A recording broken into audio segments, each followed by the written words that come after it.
सुधांशु त्रिवेदी जी, मामला टक्कर का रहा था जब बात महिलाओं की हो रही थी पिछले चुनाव में। क्या यही वजह है कि इतना बड़ा दांव आपने खेल दिया है? पिछले बार के अगर हम आंकड़े दिखाएं तो महिला वोटरों ने किसे वोट दिया? उसमें एनडीए 38%, बहुत करीब महागठबंधन 37% के साथ था और अन्य को 25% दी गया था।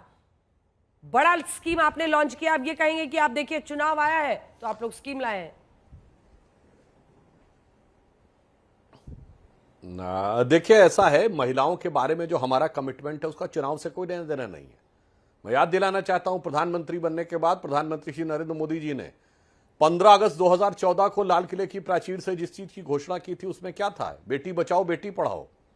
और ये शौचालय की योजना, ये किसके लिए थी? इसका सबसे ज्यादा सीधा प्रभाव महिलाओं से था। और कई पॉलिटिकल पंडितों ने तो यह कहा था कि बेटी बचाओ बेटी पढ़ाओ एक सामाजिक विषय है, इसका राजनीति से लेना देना नहीं है। मगर जब मोदी जी आए थे तो वो समाज का विचार बदलने के लिए आए थे और केवल इसके लिए नहीं आए थे कि कोई राजनीति करनी। इसीलिए 2024 पहला वर्ष बना है जब नए जो नवजात शिशुओं में लड़कियों की संख्या लड़कों से अधिक बन के आई है, यानी इसके अंदर एक भारी अनुपात दिखाई पड़ा। फिर इसके बाद बताइए, प्रधानमंत्री आवास योजना में आज जो 4 करोड़ में से 3 करोड़ महिलाएं हैं जिनके पास अपना रजिस्ट्रेशन है, यानी मकान की रजिस्ट्री। गरीब वर्गों की मैं चुनौती से कहता हूं, हमारी सरकार आने से पहले पहली बात तो गरीब वर्गों के पास मकान ही नहीं होता था, और गरीब वर्ग की कोई महिला सोचे कि मकान होगा और रजिस्ट्री में उसका नाम होगा, यह सोच से परे थी। और मैं दूसरी बात याद दिला दूं, जब हमारी सरकार केंद्र में नहीं आई थी तो याद करिए, लाडली लक्ष्मी योजना तो मध्य प्रदेश में बहुत पहले से चल रही थी और ये शिवराज जी का नाम मामू उसी जमाने में पड़ा था कि कोई बिटिया पैदा हो तो चिंता मत करना, मामू है तुम्हारा ख्याल रखने के लिए। तो भारतीय जनता पार्टी की एक सुव्यवस्थित सोच है। प्रधानमंत्री मोदी जी महिलाओं के उत्थान के लिए निरंतर, और मुद्रा योजना में 60% लाभार्थी महिला हैं, द्रोण दीदी और वो सारी चीजें, वो सब तो अपनी जगह चल रहा है।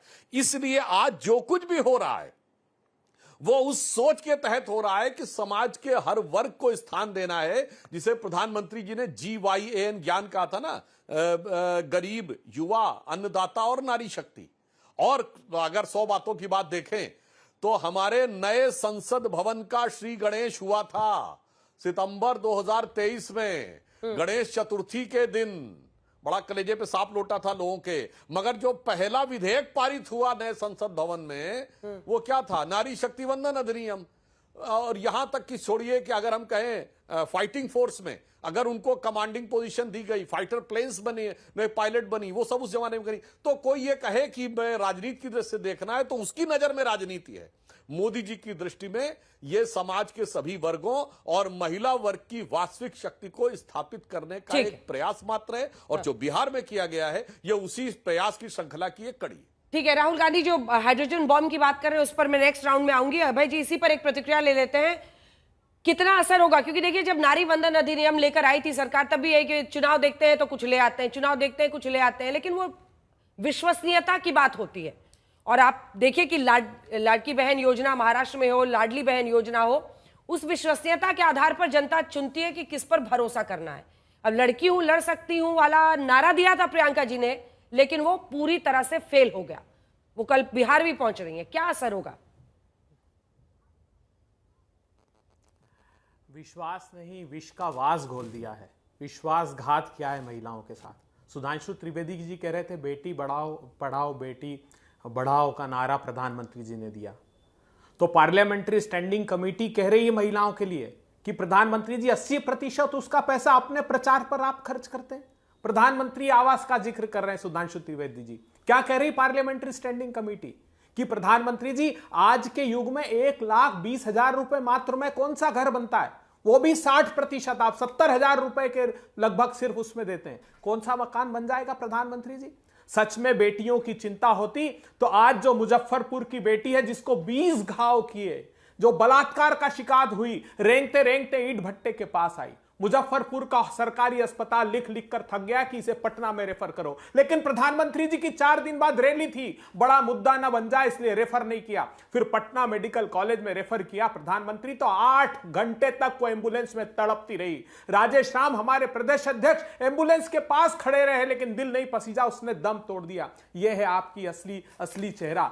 1000% एब्डक्शन के, अपहरण के प्रकरण बढ़ गए बिहार में। 98% पेंडेंसी है, 1 लाख से अधिक महिला अपराध के मुकदमे बिहार में पेंडिंग है। प्रधानमंत्री जी, क्या आपको वो दिखाई नहीं देते? प्रधानमंत्री जी, ऐसी ही घोषणा तो आपने चुनाव के वक्त, अभी सुधांशु त्रिवेदी जी कह रहे थे 1 करोड़ युवाओं को 500 टॉप कंपनी में रोजगार दूंगा। मैं था अंजना जी के साथ उस शो में, क्या हश्र हुआ उसका बताइए। अभी पार्लियामेंट्री कमेटी ने कहा कि सिर्फ 28,000 लोगों को उससे रोजगार मिले। तो आपकी कथनी और करनी में बहुत बड़ा अंतर है। बिहार का यह हाल कर दिया, 70,000 करोड़ रुपए का स्कैम हुआ। क्या कह रही है? आप कह रहे हैं सशक्त करेंगे महिलाओं को। 14 करोड़ की आबादी है बिहार की, उसमें से 9 करोड़ लोग जो हैं 67 रुपीज रोज पर जिंदा हैं। ये आपके कास्ट सर्वे से खुलासा हुआ। प्रधानमंत्री जी, क्या कहा था? 2-2 लाख रुपए उन 94 लाख फैमिलीज को देंगे जो 40 रुपए रोज तक कमाती है। उस स्कीम का क्या हुआ? अब सिर्फ मुंह दिखाई कर रहे हैं चुनाव के वक्त 10,000 रुपए की। अरे कांग्रेस पार्टी ने कहा है 2,500 रुपए महीना हम देंगे, 20,000 रुपए आते ही महिलाओं के खाते में डालेंगे और 10,000 रुपए में कौन सा उद्योग स्थापित करेंगी? बताइए तो सही। आपको एक ठेला भी आज के युग में 10,000 रुपए में नहीं आता। सुधांशु जी, इसका जवाब जो वादे किए थे आपकी सरकार ने, उसको निभाने का वक्त है। ठीक है सुधांशु जी, कह रहे कौन सा रोजगार शुरू हो जाएगा 10,000 में? अब समझ में नहीं आता है। ये लोग अपने मुंह से बोल चुके हैं कि मुद्रा योजना में जो औसत जो दिया जा रहा है लोन, वो 48-50 हजार रुपए है। अब ये 10,000 लेके चले आए। यही तो बड़ा समझ में आता है। ये डाटा कहां से लाते हैं, ये अपने आप में बड़ी विचित्र बात है। अब ये डाटा सीमा के इस पार से आता, सीमा के उस पार से आता है। जनता इस मामले में बहुत समझदार है, मगर खाली थाली किसे दी जाती है? मैं अभय जी से वो याद दिलाना चाहता हूं। अंजना जी, लड़की हूं लड़ सकती हूं कब बोला था प्रियंका जी ने? यूपी के चुनाव के समय। और कहा था उत्तर प्रदेश में कांग्रेस 50% टिकट देगी महिलाओं को, और उसी के साथ उत्तराखंड में हो रहे थे चुनाव और पंजाब में हो रहे थे, जहां कांग्रेस सत्ता में थी और या मुख्य विपक्षी दल थी, यानी जहां पर कुछ हैसियत थी। उत्तराखंड में नहीं दूंगे, उत्तराखंड में थोड़ी देंगे। कहां देंगे? पंजाब में नहीं देंगे। यूपी में जहां फटक चंद गिरधारी, ना लुटिया ना थारी, 30-35 साल से कांग्रेस की स्थिति है, उसमें कहते महिलाओं को देंगे। तो कौन झुंझुना थमाता है और कौन ईमानदारी से काम करता है? अभय जी, ये देश को भली भांति पता है। इसीलिए विश्वसनीयता के इस संकट के कारण आप लोगों के सामने स्थिति होती है कि कथनी कुछ और करनी कुछ। इसी कारण से यह परिस्थितियां उत्पन्न होती। मैंने तो इतने सारे एग्जाम्पल्स गिनाए थे। और रही बात इसकी केस बाय केस, तो मैं भी बहुत सारे गिना सकता हूं कि राजस्थान इसलिए सबसे ज्यादा वहां पे बलात्कार होते हैं कि मर्दों वाला प्रदेश है। बोला था ना आपके मंत्री ने, और बड़े वरिष्ठ मंत्री थे और जलवायु जलाल से मंत्री रहे। और उसके बाद अशोक गहलोत जी बोले थे 59.5% केस फर्जी होते हैं जो महिलाओं के अत्याचार के होते। बड़े प्रिसाइज आंकड़े के साथ बोले थे। लड़कों से गलती हो जाती, छोड़िए वो सारे विषयों के ऊपर हम वो नहीं करना चाहते। आज ऑब्जेक्टिव बात करिए कि महिलाओं के विकास के लिए किसने क्या किया है और किसने क्या डिलीवर करके दिखाया है और किसने केवल थोथी नारेबाजी की है। यह देश की जनता के सामने बहुत स्पष्ट है। ठीक है, एक छोटा सा जवाब इसका अभय जी दे दीजिए। ठीक है, पूरा कीजिए, बिहार में जो महिलाएं, पूरा कीजिए। एक लाइन कह दूं अंजना जी, जो 35-40 साल से उम्र की महिलाएं होंगी, जिनको लालू का यादव का शासन याद होगा, राजद का, उनके दिल से पूछिए कि महिलाओं की क्या स्थिति थी घर से बाहर निकलते समय बिहार में।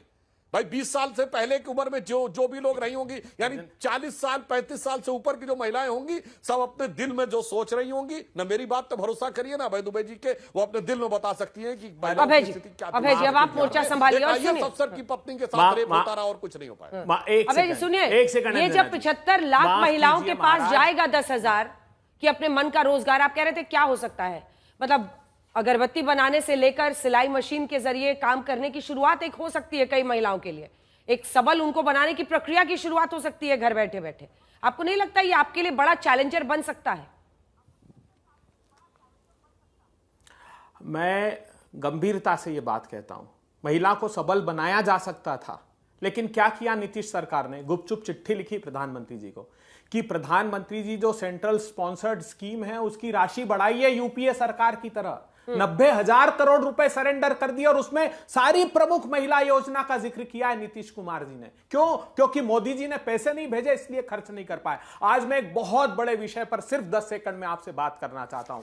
कल राहुल गांधी जी ने ये अति पिछड़े लोगों के लिए एक चार्टर लागू किया है, जारी किया है। उन्होंने कहा है कि हम उनके रिजर्वेशन को 30% तक बढ़ा देंगे, 25 करोड़ तक के काम में 50% तक उनका रिजर्वेशन होगा। हम एक अथॉरिटी बनाएंगे जो उनकी रक्षा के लिए काम करेगी। दूसरी तरफ उत्तर प्रदेश सरकार ने इतना बड़ा कुठाराघात किया है, इतना बड़ा आरक्षण पर वार किया है, कहा कि वो जाति के नाम पर आप सम्मेलन नहीं कर सकते, आप सिंपोजियम नहीं कर सकते, आप बोर्ड नहीं लगा सकते। क्यों साहब? दलितों और पिछड़ों के साथ ये अन्याय क्यों? कुछ दिन पहले तो कह रहे थे कि यात्रा निकले तो सब अपने नाम, जाति और धर्म का बोर्ड लगाए, नहीं तो जेल के अंदर डाल दूंगा।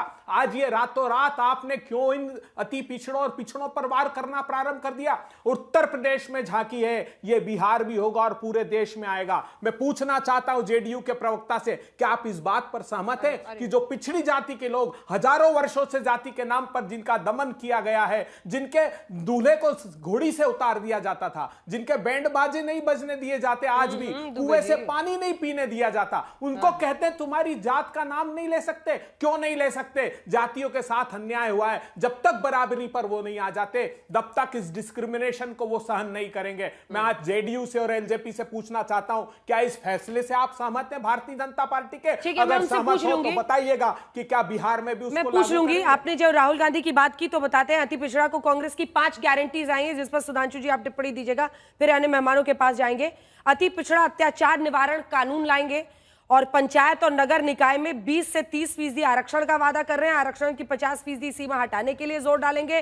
निजी शिक्षण संस्थाओं में आरक्षण, सरकारी ठेकों में 50% आरक्षण देंगे। देखिए, जाति वो कार्ड है जो पिछले बार आरक्षण के इर्द गिर्द जब सुई इधर उधर हुई भरोसे की तो आपको भारी कीमत चुकानी पड़ी थी सुधांशु जी, खासतौर पर उत्तर प्रदेश में, अगर आपको याद हो, और वहीं पर मामला फिर से पहुंच रहा है। मैं बिल्कुल बताना चाहता हूं। मैं सिर्फ 2 फैक्ट बताता हूं। बड़ी बड़ी बातें कांग्रेस के लोग करते हैं, सबसे ज्यादा समय राज किया है, बताएं उत्तर प्रदेश में एक पिछड़ा, अति पिछड़ा मुख्यमंत्री? चैलेंज करके पूछता हूं। बिहार में बताएं अति पिछड़ा मुख्यमंत्री? हमने कल्याण सिंह जी को 1984 में प्रदेश अध्यक्ष बनाया था, जब मंडल का दूर दूर तक नामो निशान नहीं था। उमा भारती जी सांसद बन गई थी, विनय कटियार जी बजरंग दल के अध्यक्ष बन गए थे, साक्षी महाराज बन गए थे। अब मैं बताना चाहता हूं इनके साथ स्थिति क्या है। इनको पिछड़ों को नहीं देना है, इनको तो आखिर में मुसलमानों को देना है। इसीलिए सारे मुस्लिमों को पिछड़े में ले रहे हैं। कर्नाटक में कर चुके, तेलंगाना में करने की कोशिश कर रहे हैं। पिछड़ा वर्ग आयोग ने लिखित में पूछा है इन सरकारों से, पश्चिम बंगाल की सरकारों से, कि ये 140 जातियां कैसे मुसलमानों की ओबीसी में हो गईं। एक बार में 91 में 71 जातियां मुसलमानों की ओबीसी में हो गईं। तो कहते हैं नहीं, वो तो कन्वर्ट होने से पहले थी, इसलिए हमने उनको पिछड़ा बना दिया। तो पूछा गया इतना भारी कन्वर्जन कैसे हो गया, तो उस पर चुप्पी साध ली गई। और कांग्रेस को तो शर्म आनी चाहिए। अंजना जी, जिन्होंने पिछड़ों के आरक्षण के साथ क्या किया, जहां वो मजबूत वाला वोट बैंक आ जाता है ना, वहां पर SC ST OBC छोड़िए। अलीगढ़ मुस्लिम यूनिवर्सिटी सरकार की यूनिवर्सिटी है, पर उसको कहा मुस्लिम यूनिवर्सिटी हो गई, SC ST OBC का आरक्षण साफ। Jamia Millia Islamia SC ST OBC का आरक्षण साफ। कश्मीर इन्होंने कहा मुस्लिम मेजॉरिटी हो गया, SC ST OBC का आरक्षण साफ। और इन्होंने माइनॉरिटी इंस्टीट्यूशंस के नाम पे एक साल में 19 हजार इंस्टीट्यूशंस को मान्यता दी ताकि वहां आरक्षण न देना पड़े। और कोर्ट से रुकने के बाद भी नहीं लाना चाहते। और तो और इन्होंने क्या किया है, मैं दर्शकों से कहना चाहता हूं, जाके चेक करिए। 1950 में मई के महीने में जब डॉक्टर बाबा साहब अंबेडकर ने शेड्यूल कास्ट के रिजर्वेशन का बतौर लॉ मिनिस्टर नोटिफिकेशन जारी किया, उसमें साफ लिखा हुआ है सिर्फ हिंदू SC को ही उसका रिजर्वेशन मिलेगा। और इन्होंने सच्चर कमेटी की रिकमेंडेशन में लिखवाया कि जो मुस्लिम SC होगा उसको भी मिलेगा। यानी OBC तो छोड़िए, SC के आरक्षण में भी इन्होंने घुसपैठ करने की कोशिश की। इसलिए मैंने सारे फैक्ट के साथ बोले हैं और उदाहरण के साथ बोले हैं कि इनके दिल में कुछ और है और बाहर से कुछ और है। तो ये अंदर से कुछ और बाहर से कुछ और नजर आते हैं, और बाखुदा शक्ल से आगे दर्शक खुद समझ पाते हैं।